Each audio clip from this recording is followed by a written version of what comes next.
जो हमारे होठों पे है, उसमें छुपी है स्वामी तेरी ही धुन। तेरे दरवाजे पे आते हैं हम, पग पग गाते हुए तेरे ही गुण।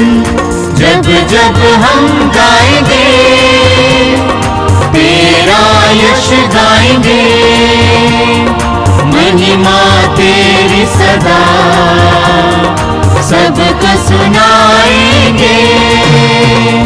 जब जब हम गाएंगे तेरा यश गाएंगे, महिमा तेरी सदा सबको सुनाएंगे। सृष्टि में गूंजे तराने तेरे, जीवों ने तेरी ही तारीफ की। तेरी ही चमक से सुहाना लगे चाँद सितारों का प्रकाश भी। जब जब हम गाएंगे तेरा यश गाएंगे, महिमा तेरी सदा सबको सुनाएंगे। जब जब हम गाएंगे तेरा यश गाएंगे, महिमा तेरी सदा सबको सुनाएंगे। आइए आज के पवित्र मिस्सा बलिदान को शुरू करते हैं। पिता और पुत्र पवित्र आत्मा के नाम पर आमीन। हमारे प्रभु यीशु क्रिस्त की कृपा, ईश्वर का प्रेम तथा पवित्र आत्मा का सहचर्य आप सबों को प्राप्त हो। और आपको भी। क्रिस्त में प्यारे भाइयों और बहनों, आज के पहले पाठ में हम बुलावा के बारे में पढ़ते हैं। ईश्वर सामुएल को बुलाते हैं। मैं समझता हूँ कि ईश्वर हर एक लोगों को बुलाते हैं, और इसलिए हम देखते हैं पुराने व्यवस्थान नए व्यवस्थान, ईश्वर अलग अलग लोगों को अपनी क्षमताओं के अनुसार अलग अलग कार्य करने के लिए बुलाते हैं, नियुक्त करते हैं और नबी के रूप में लोगों के पास, जनता के पास भेजते हैं। ठीक उसी प्रकार हम नए व्यवस्थान में भी देखते हैं, ईश्वर क्षमताओं के अनुसार मनुष्य को बुलाते हैं। किसी को सुसमाचार का प्रचार करने के लिए, किसी को सेवा कार्य करने के लिए, किसी को शिक्षा देने के लिए, प्रचार और प्रसार करने के लिए, किसी को पारिवारिक जीवन जीने के लिए। ठीक उसी प्रकार हमें भी ईश्वर बुलाते हैं। बात रही हम ईश्वर की बातों को कितना समझ पाते हैं, उनके बुलाहट को कितना स्वीकार कर पाते हैं और बुलाहट में रह पाते हैं। मैं समझता हूँ जो कुछ भी हम करते हैं ये ईश्वर की योजना के अंतर्गत है, और उसके द्वारा हम ईश्वर के राज्य को इस पृथ्वी पर, धरती पर, मनुष्य के बीच में स्थापना करना चाहते हैं, और ईश्वर की इच्छा यही है। आइए कुछ पल हम अपने जीवन के बारे में देखें, अपने कार्यों के बारे में देखें जो ईश्वर के द्वारा हमें मिला है, ईश्वर की योजना के अंतर्गत हमें मिला है। यदि हम उन सारे कार्यों में हम वफादार हैं, उन सारे कार्यों में हम ईमानदार हैं, तो हम सही मार्ग पर हैं, और यदि नहीं तो हमने पाप किया है, हमने ईश्वर के आज्ञा का उल्लंघन किया है, हमने अलग मार्ग चुना है। उसके प्रति हम माफ़ी मांगे और पश्चाताप करते हुए क्षमा याचना का गीत गावें।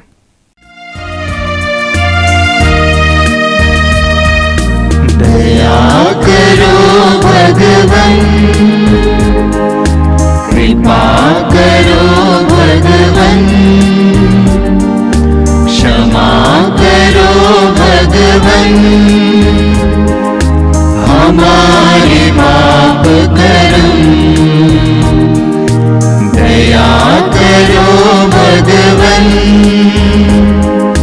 कृपा करो भगवन, क्षमा करो भगवन,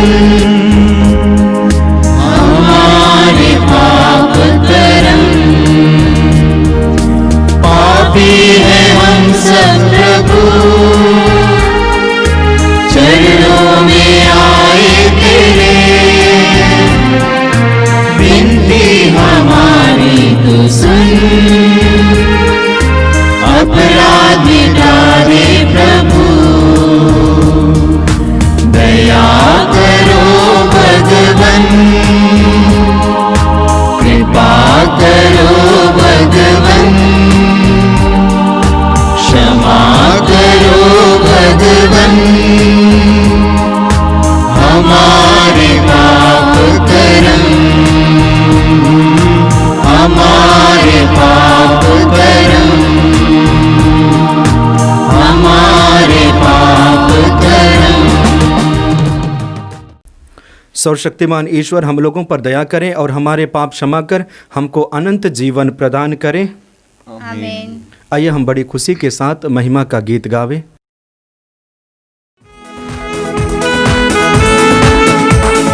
महिमा महिमा महिमा, ऊंचे रब में महिमा, महिमा महिमा महिमा, ऊंचे रब में महिमा। धन्य धन्य कहते गुण गाते, धन्य तुझे हम कहते हैं, तेरी आराधना करते हैं हम, तेरी स्तुति सब गाते हैं। महिमा महिमा महिमा, ऊंचे नभ में महिमा, महिमा महिमा महिमा, ऊंचे नभ में महिमा। सर्वशक्तिमान परमेश्वर स्वर्ग लोक के स्वामी है, यीशु क्रिस्त इकलौते पुत्र है, तेरा गुण सब गाते हैं।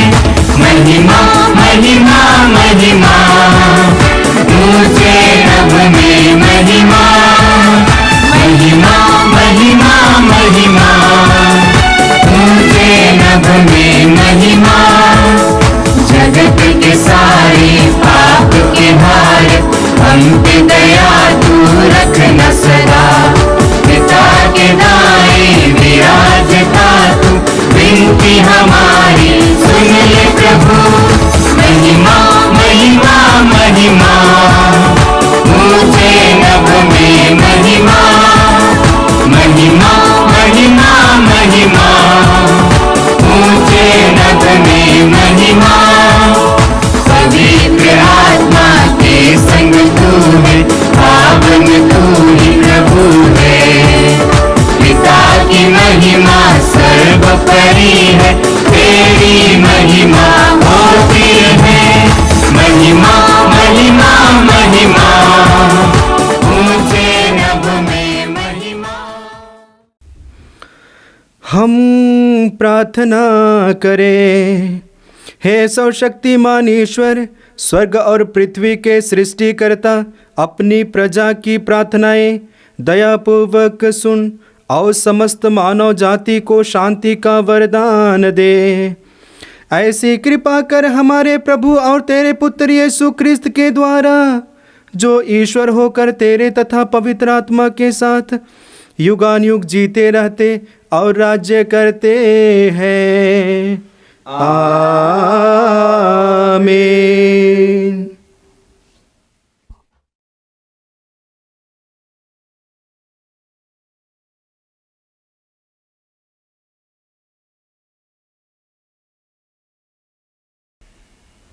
वर्ष का दूसरा इतवार। पहला पाठ सामुएल का पहला ग्रंथ, अध्याय 3, पद संख्याएँ 3 से 10 और 19। सामुएल प्रभु के मंदिर में, जहाँ ईश्वर की मंजूषा रखी हुई थी, सो रहा था। प्रभु ने सामुएल को पुकारा। इसने उत्तर दिया, मैं प्रस्तुत हूँ। और एली के पास दौड़कर कहा, आपने मुझे बुलाया है, इसलिए आया हूँ। एली ने कहा, मैंने तुमको नहीं बुलाया, जाकर सो जाओ। वह लौटकर लेट गया। प्रभु ने फिर सामुएल को पुकारा। इसने एली के पास जाकर कहा, आपने मुझे बुलाया है, इसलिए आया हूँ।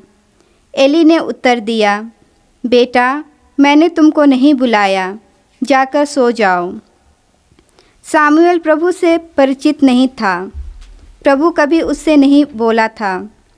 प्रभु ने तीसरी बार सामुएल को पुकारा। वह उठकर एली के पास गया और उसने कहा, आपने मुझे बुलाया, इसलिए आया हूँ। तब एली समझ गया कि प्रभु युवक को बुला रहा है। एली ने सामुएल से कहा, जाकर सो जाओ। यदि तुमको फिर से बुलाया जाएगा तो यह कहना, हे प्रभु, बोल, तेरा सेवक सुन रहा है। सामुएल गया और अपनी जगह लेट गया। प्रभु उसके पास आया और पहले की तरह उसने पुकारा, सामुएल, सामुएल। सामुएल ने उत्तर दिया, बोल, तेरा सेवक सुन रहा है।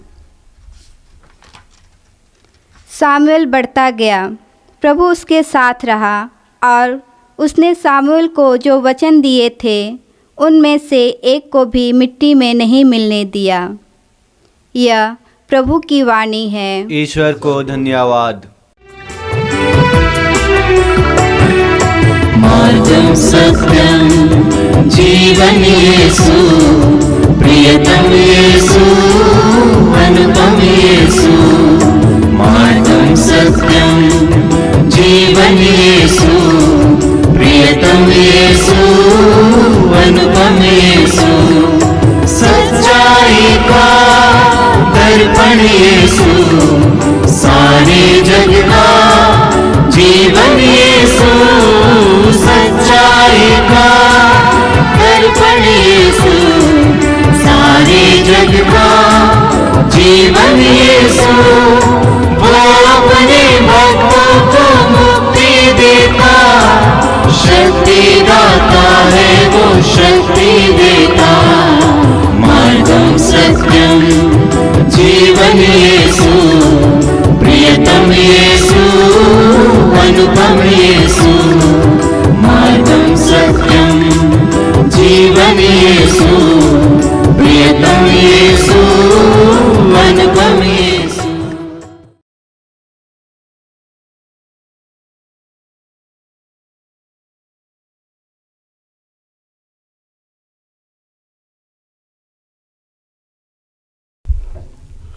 दूसरा पाठ कुरिन्थियों के नाम संत पौलुस का पहला पत्र, अध्याय 6, पद संख्याएँ 13 से 15 और 17 से 20 तक।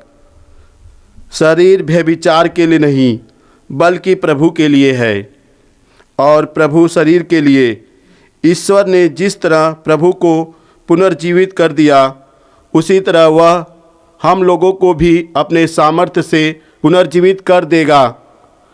क्या आप लोग यह नहीं जानते कि आपके शरीर मसीह के अंग हैं? जो अपने को प्रभु से मिला देता है वह उसके साथ एक ही आत्मा बन जाता है। व्यभिचार से दूर रहें। मनुष्य के सब दूसरे पाप उसके शरीर से बाहर हैं, किंतु व्यभिचार करने वाला अपने ही शरीर के विरुद्ध पाप करता है। क्या आप लोग यह नहीं जानते कि आपका शरीर पवित्र आत्मा का मंदिर है? वह आप में निवास करता है और आपको ईश्वर से प्राप्त हुआ है। आपको अपने पर अधिकार नहीं होता। ईश्वर ने उसी कीमत पर आपको खरीद लिया है। इसलिए आप लोग अपने शरीर में ईश्वर की महिमा प्रकट करें। यह प्रभु की वाणी है। ईश्वर को धन्यवाद। Hallelujah, hallelujah, hallelujah, hallelujah, hallelujah, hallelujah, hallelujah, hallelujah. हम गीत खुशी के गाएंगे, हम गाएंगे यह गीत सदा। Hallelujah, hallelujah, hallelujah, hallelujah, hallelujah, hallelujah, hallelujah, hallelujah. प्रभु आप लोगों के साथ हो।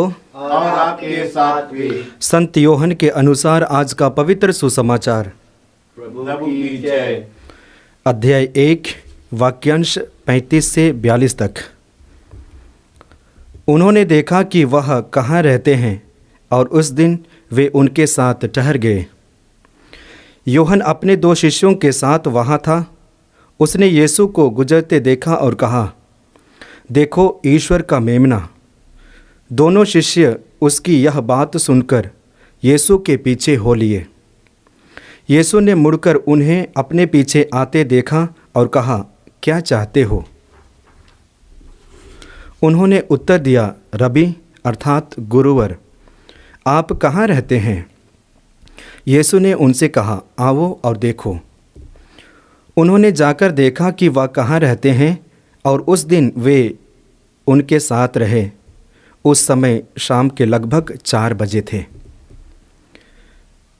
जो योहन की बात सुनकर यीशु के पीछे हो लिए थे, उन दोनों में से एक सिमोन पेतरुस का भाई अंद्रियास था।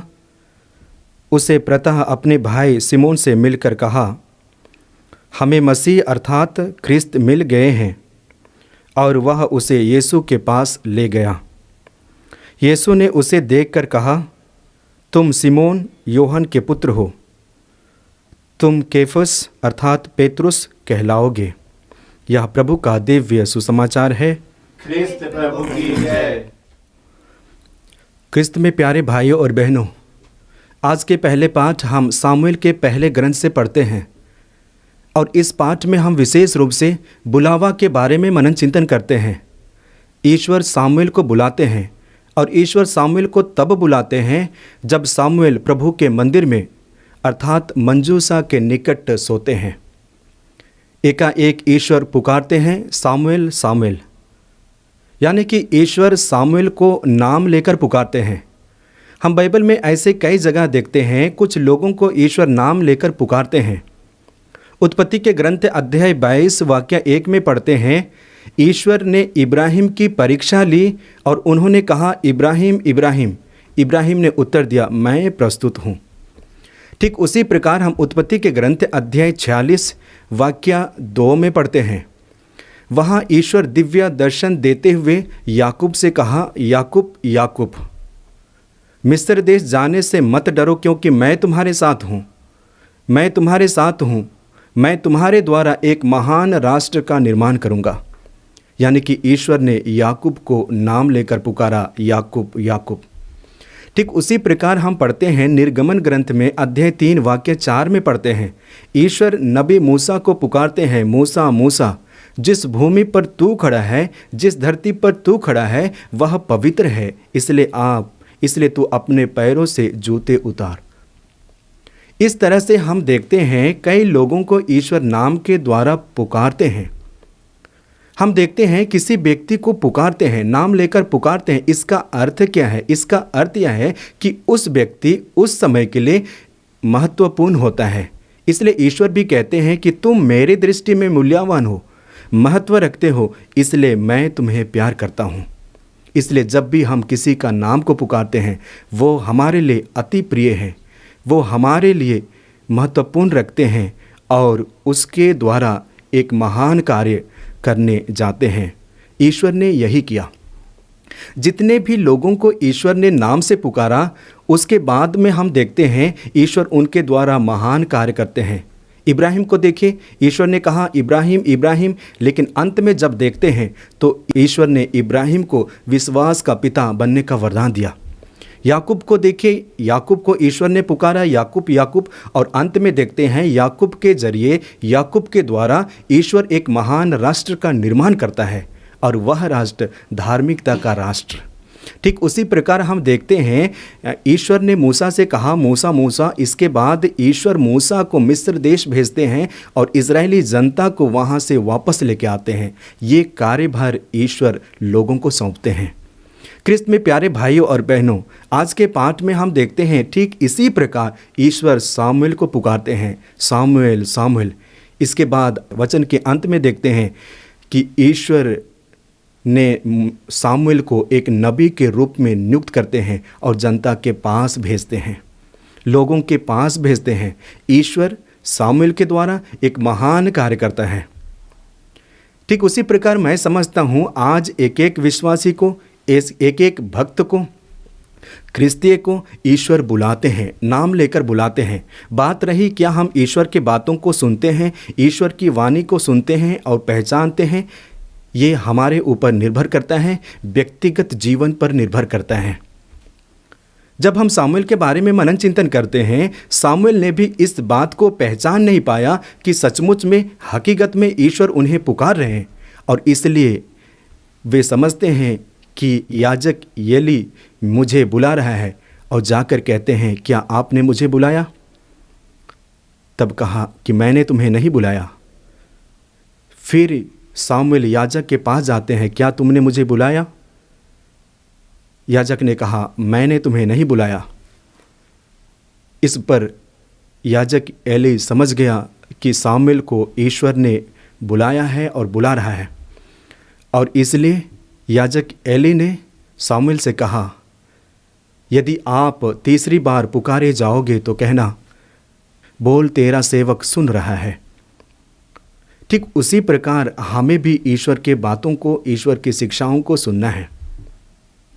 प्रथम पाठ के द्वारा हमें यही शिक्षा मिलता है कि एक एक व्यक्ति को ईश्वर बुलाते हैं, और वह बुलावा व्यक्तिगत है और महान कार्य करने के लिए है। दूसरी शिक्षा हमें यह मिलती है कि वो याजक एली के द्वारा, कि याजक एली सामुएल को ईश्वर की योजना को समझने के लिए मदद करता है, सहयोग करता है, और इसलिए उन्होंने कहा कि बोल तेरा सेवक सुन रहा है, ये कहना। और सामुएल अंत में वही कहते हैं, और अंत में सामुएल ईश्वर के शिष्य बनते हैं। आज के सुसमाचार में जब हम पढ़ते हैं, बिल्कुल इसी तरह की बातें सुनते हैं। योहन अपने शिष्य के साथ में खड़े हैं, और योहन ने देखा कि यीशु चल रहे हैं। तब अपने शिष्यों से योहन ने कहा कि देख ईश्वर का मेमना है, देखो ईश्वर का मेमना जा रहा है। और शिष्य यीशु का अनुसरण करने लगे। यानी कि योहन अपने शिष्यों को यीशु का शिष्य बनने के लिए प्रेरित करते हैं। योहन अपने शिष्यों को यीशु का शिष्य बनने के लिए प्रेरित करते हैं। यानी कि जो व्यक्ति अपने साथ रहते हैं, जो व्यक्ति उनके साथ रहते कार्य करते हैं, उन सारे लोगों को योहन बताते हैं कि देखो ईश्वर का मेमना जा रहा है। संसार में आज हम देखते हैं, जब हम मनुष्य के जीवन में बारीक से मनन चिंतन करते हैं तो हमें ज्ञात होता है, पता चलता है कि आज मनुष्य को अपने अधिकार में रखना चाहते हैं, अपने कब्जे में रखना चाहते हैं, और जितना हो सके उतना कार्य कराना चाहते हैं। लेकिन योहन के बारे में जब हम मनन चिंतन करते हैं, योहन बपतिस्ता के बारे में बिल्कुल अलग बात निकलती है, और कहते हैं कि देखो, यानी कि अपने शिष्यों को ईश्वर के पुत्र यीशु मसीह की ओर भेजते हैं, शिष्य बनने के लिए भेजते हैं। ये हमारे लिए मनन चिंतन करने का एक विषय होना चाहिए, क्योंकि जब हम लोगों के बारे में देखते हैं, बड़े लोगों के बारे में देखते हैं, छोटे लोगों के बारे में देखते हैं, जिनके अधिकार में कार्य करते हैं, उनके बारे में जब हम देखते हैं तो उनके जीवन में दुख, दर्द और कठिनाई होता है, स्वार्थ के लिए, अहम के लिए। लेकिन योहन बिल्कुल अलग है। आज के दूसरे पाठ में पढ़ते हैं। दूसरे पाठ कोरिन्थियों के पत्र से लिया गया है, और इसमें हम विशेष रूप से हमारे शरीर के बारे में पढ़ते हैं, पवित्रता के बारे में पढ़ते हैं।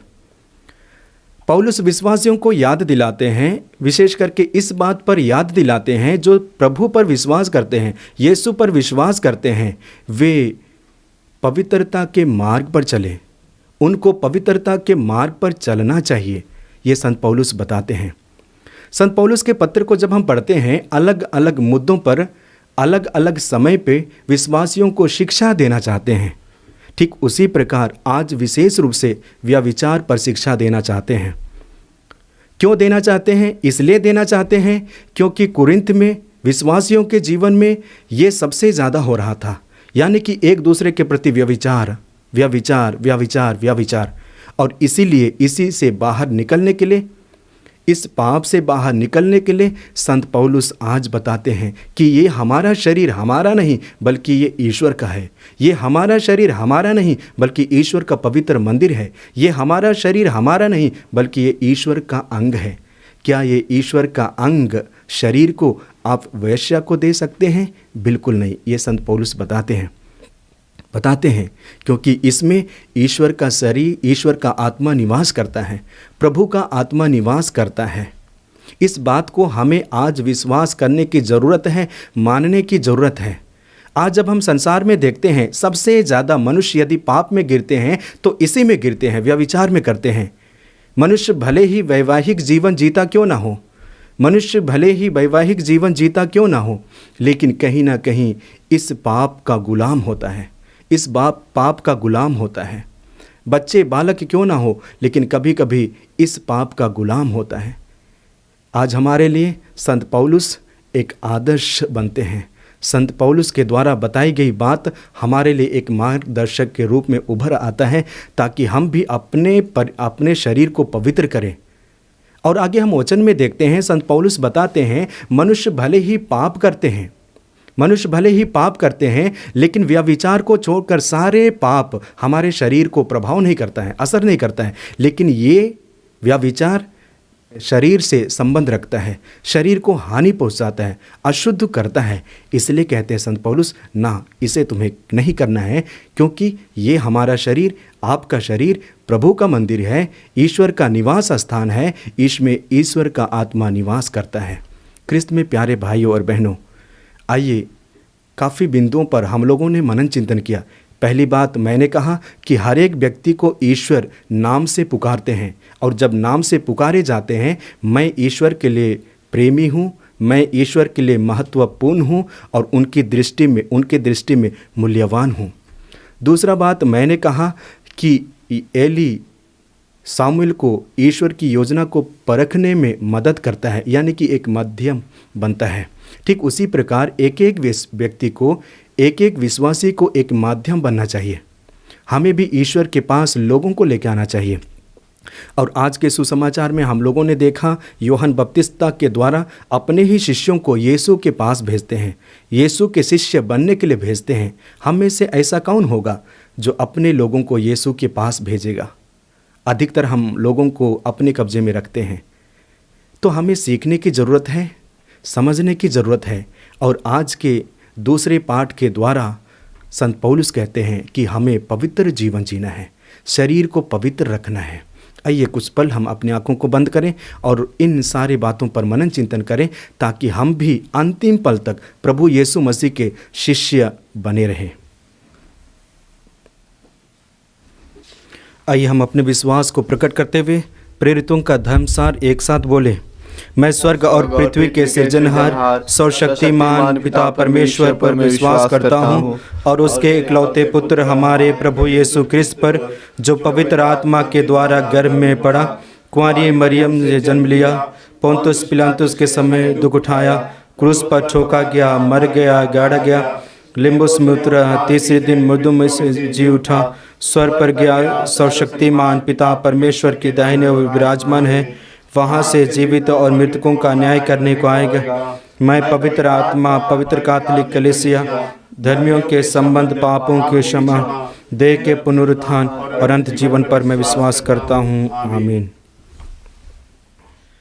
प्यारे भाई बहनों, सर्वशक्तिमान पिता ईश्वर ने हमें इस वेदी के पास बुलाया है।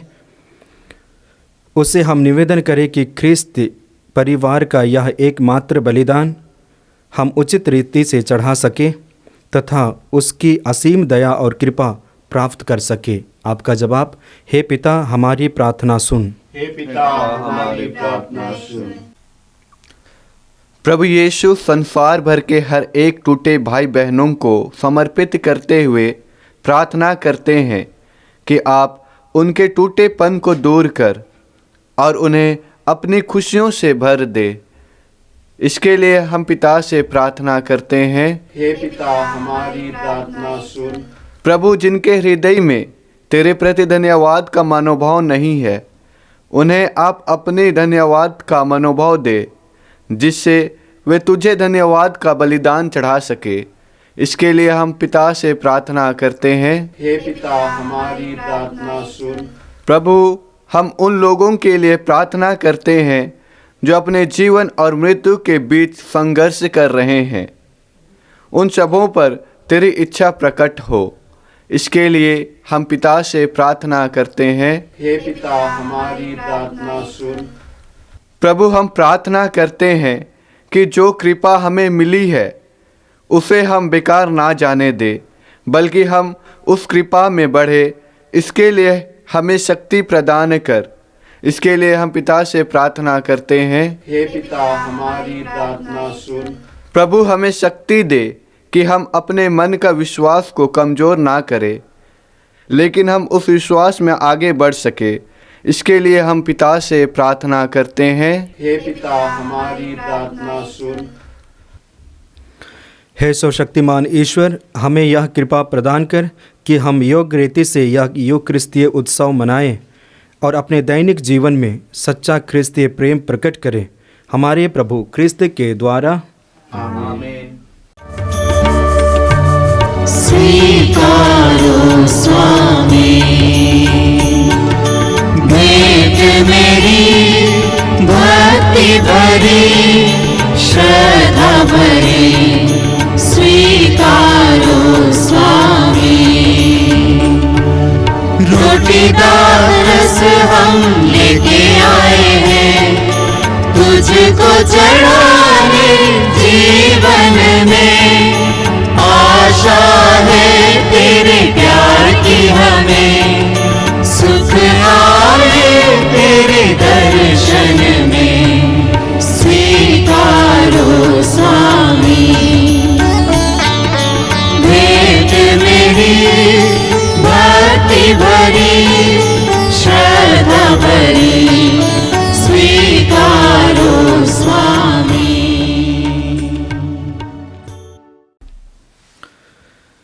भाई और बहनों, प्रार्थना कीजिए कि सर्वशक्तिमान पिता ईश्वर मेरा और आप लोगों का यह बलिदान ग्रहण करे। प्रभु अपने नाम की स्तुति तथा महिमा के लिए और अपने समस्त कलीसिया के लाभ के लिए आपके हाथों से यह बलिदान ग्रहण करें। हम प्रार्थना करें। हे प्रभु, हम जितनी बार तेरे पुत्र की स्मृति में यह बलिदान अर्पित करते हैं, हमारी मुक्ति का कार्य पूरा होता है। हम पावन युग क्रिस्त का समारोह योग्य रीति से मना सके, यह कृपा प्रदान कर हमारे प्रभु क्रिस्त के द्वारा। आमीन। प्रभु आप लोगों के साथ हो।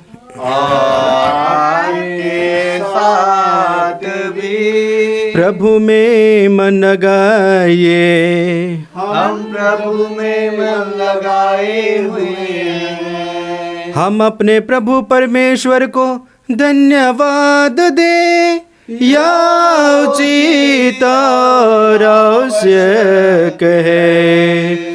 हे पूज्य पिता, यह परम उचित है, हमारा कर्तव्य तथा कल्याण है कि हम सदा और सर्वत्र अपने प्रभु क्रिस्त के द्वारा तुझे धन्यवाद दें। इन्होंने पतित मानव पर तरस खाकर कुंवारी माता से जन्म लेने की कृपा की। इन्होंने क्रूस की यातना सहकर हमें अनंत मृत्यु से विमुक्त किया तथा पुनः जीवित होकर अनंत जीवन प्रदान किया है।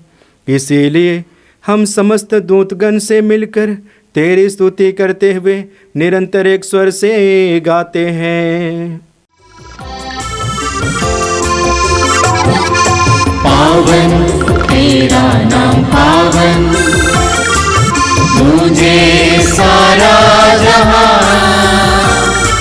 पावन तेरा नाम पावन, तुझे सारा जहां।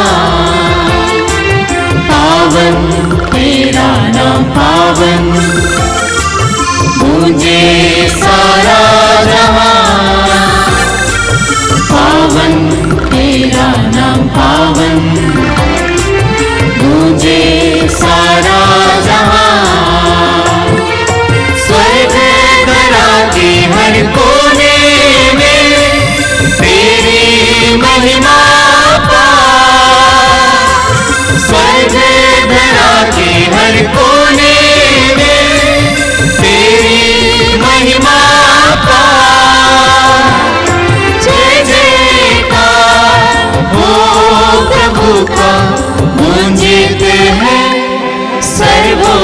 गगन, पावन तेरा नाम पावन, गूंजे सारा जहां,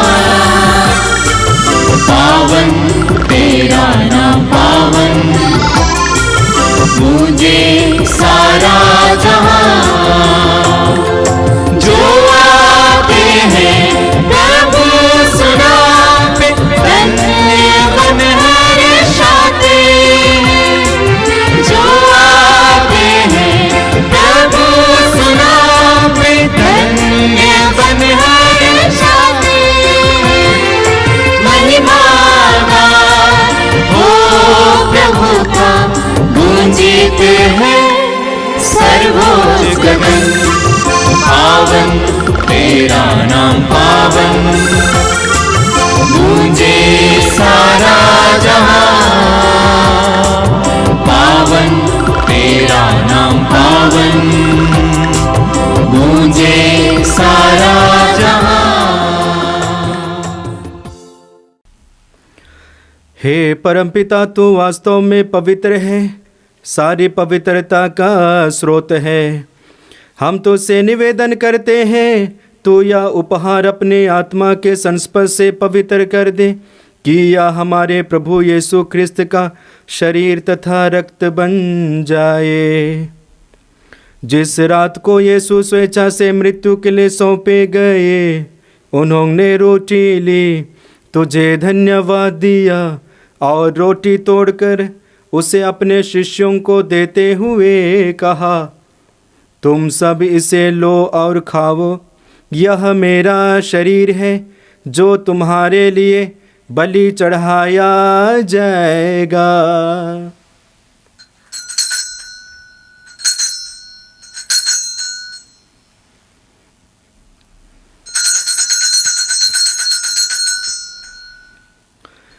इसी भांति भोजन के बाद उन्होंने कटोरा लिया, तुझे धन्यवाद दिया और उसे अपने शिष्यों को देते हुए कहा, तुम सब इसे लो और पियो, यह मेरे रक्त का कटोरा है, नवीन और अनंत व्यवस्थान का रक्त, जो तुम्हारे और बहुतों के पापों की क्षमा के लिए बहाया जाएगा।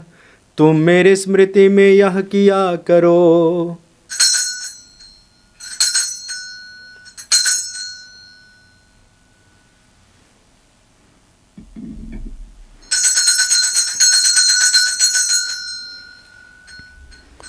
यह है हमारे विश्वास का रहस्य।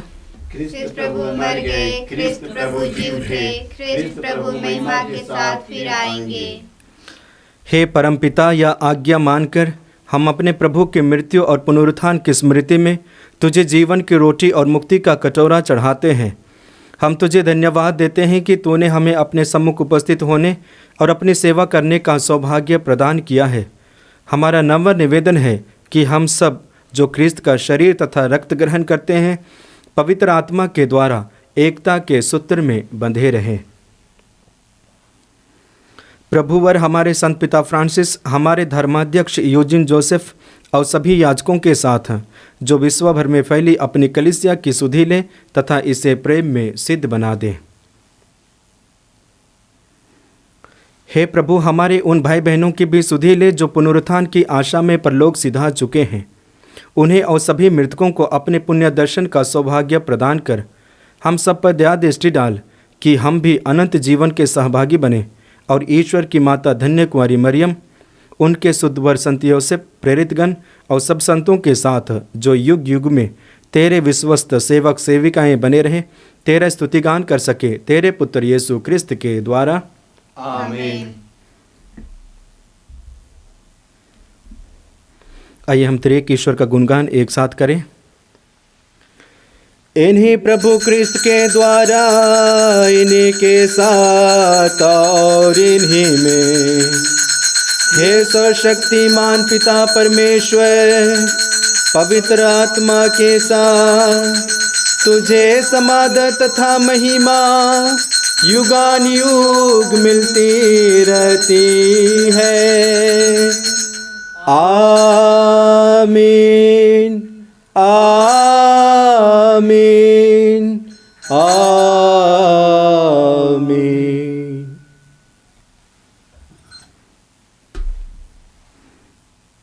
आइए हम प्रभु यीशु मसीह के द्वारा सुंदर सा सिखाई गई प्रार्थना को एक साथ बोले। हे हमारे पिता जो स्वर्ग में है, तेरा नाम पवित्र माना जाए, तेरा राज्य आवे, तेरी इच्छा जैसे स्वर्ग में है वैसे इस पृथ्वी पर भी हमारा प्रतिदिन का आहार आज हमें दे, और हमारे अपराध हमें क्षमा कर जैसे हम भी अपने अपराधियों को क्षमा करते हैं, और हमें परीक्षा में ना डाल परंतु बुराई से हे प्रभु, हम तुझसे प्रार्थना करते हैं सभी बुराइयों से हमें बचा, और इस जीवन में हमें कृपा पूर्वक शांति प्रदान कर।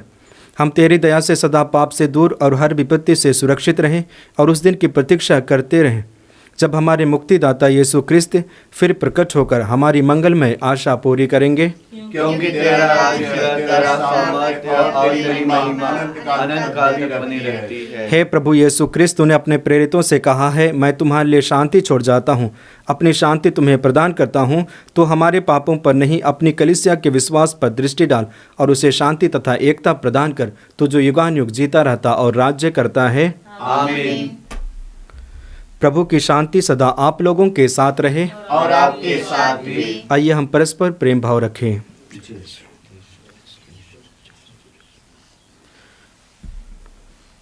हे ईश्वर के मेमने जो संसार के पाप लेता है, हम पर दया कर। हे ईश्वर के मेमने जो संसार के पाप लेता है, हम पर दया कर। हे ईश्वर के मेमने जो संसार के पाप लेता है, हमें शांति प्रदान कर।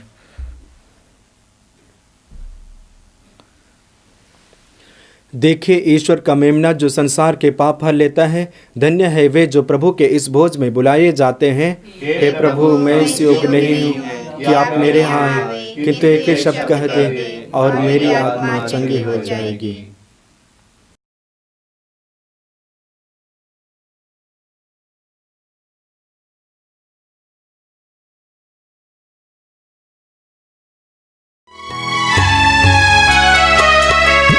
प्राणों से प्यारे यीशु मेरे, प्राणों से प्यारे यीशु मेरे, तेरा ही है आसरा, तेरा ही है आसरा। बाहर देखा, घर में देखा, बाहर देखा, घर में देखा, देखा मैं चारों दिशा, पर नहीं देखा यीशु मैंने, पर नहीं देखा यीशु मैंने, तुझ सा कोई दूसरा, तुझ सा कोई दूसरा। प्राणों से प्यारे यीशु मेरे, प्राणों से प्यारे यीशु मेरे, तेरा ही है आसरा, तेरा ही है आसरा। हम प्रार्थना करें।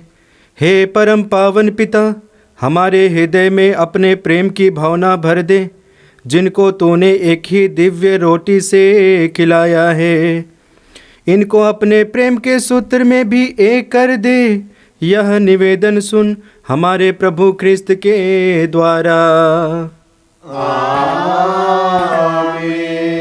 प्रभु आप लोगों के साथ हो, के साथ भी। सर्वशक्तिमान ईश्वर पिता और पुत्र और पवित्र आत्मा आप सबों को आशीर्वाद प्रदान करे। आमीन। आप लोग विदा लें, ख्रिस्त की ज्योति जलाए। ईश्वर को धन्यवाद।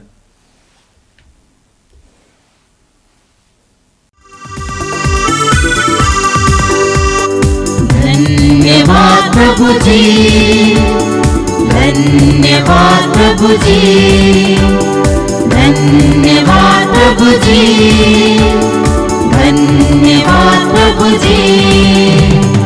उसने हमारे जीवन में आशा जगाई है। आओ सब जन मिलकर गाएं, धन्यवाद प्रभु जी, धन्यवाद प्रभु जी, धन्यवाद प्रभु जी, धन्यवाद प्रभु जी, धन्यवाद प्रभु जी। सारे पापों को क्षमा किया, दुर्बलताओं को दूर किया। सारे पापों को क्षमा किया, दुर्बलताओं को दूर किया। शांति देकर आत्मा को अनुकंपा से संभाल लिया। शांति देकर आत्मा को अनुकंपा से संभाल लिया। उसने हमारे जीवन में प्रेम लाया है। आओ सब जन मिलकर गाएं, धन्यवाद प्रभु जी, धन्यवाद प्रभु जी, धन्यवाद प्रभु जी, धन्यवाद प्रभु जी, धन्यवाद प्रभु जी।